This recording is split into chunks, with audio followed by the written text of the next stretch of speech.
Have you ever heard of a recession? It's a scary word that can strike fear into the hearts of even the bravest of people. But what exactly causes a recession? Well, it turns out that the root cause of all recessions is actually quite simple: overvaluation of assets and excessive borrowing. Here's how it works. When people start to believe that certain assets, like stocks or real estate, are worth more than they actually are, they start to borrow money to buy those assets. This drives up the price even further, which leads more people to believe that the assets are even more valuable. It's a vicious cycle that can go on for a while, until eventually the bubble bursts and the assets start to lose their value.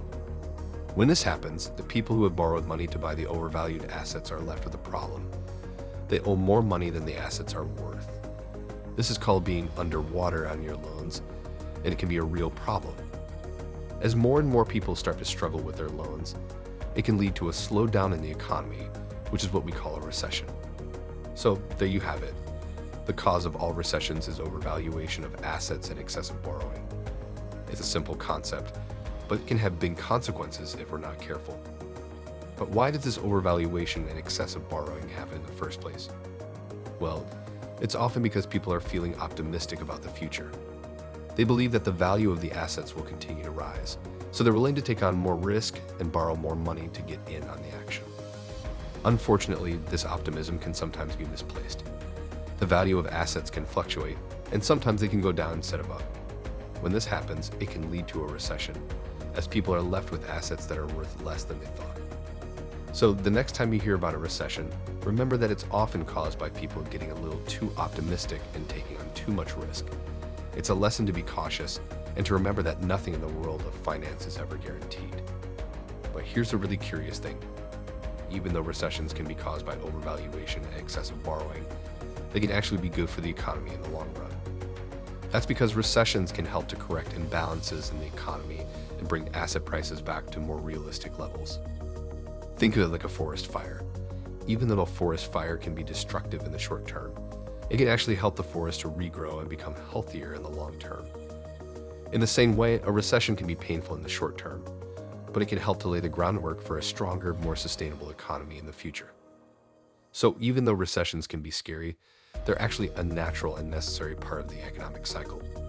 Without them, the economy can become unbalanced and unsustainable, which can lead to even bigger problems down the road. You may have heard the old saying, "Don't put all your eggs in one basket." Well, it turns out that this advice is particularly relevant when it comes to investing in tulip bulbs. In the 17th century, the tulip market in the Netherlands experienced a period of incredible growth and overvaluation. People were willing to pay huge sums of money for rare and exotic tulip bulbs, and the prices continued to rise as more and more people jumped on the bandwagon. But unfortunately, the tulip bubble eventually burst. The market became saturated with tulip bulbs, and the prices started to decline.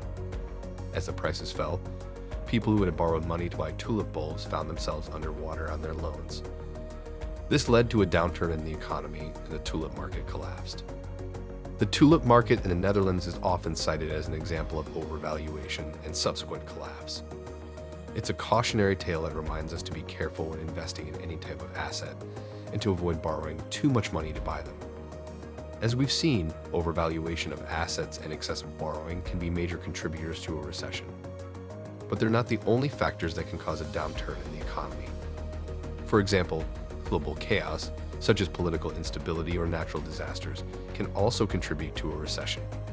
When there is uncertainty in the world, people and businesses may be less likely to invest and spend money, which can lead to a slowdown in the economy. Inflation can also be a factor in a recession. When the prices of goods and services start to rise, it can reduce the purchasing power of consumers. This can lead people to cut back on their spending, which can cause a downturn in the economy. Finally, financial crises, such as a stock market crash or a banking crisis, can also trigger a recession. When people lose confidence in the financial system, they may be less likely to invest or spend money, which can lead to a slowdown in the economy. So, as you can see, there are many different factors that can contribute to a recession. It's important to be aware of these risks and to take steps to protect yourself and your finances during times of economic uncertainty. That's all for now, guys.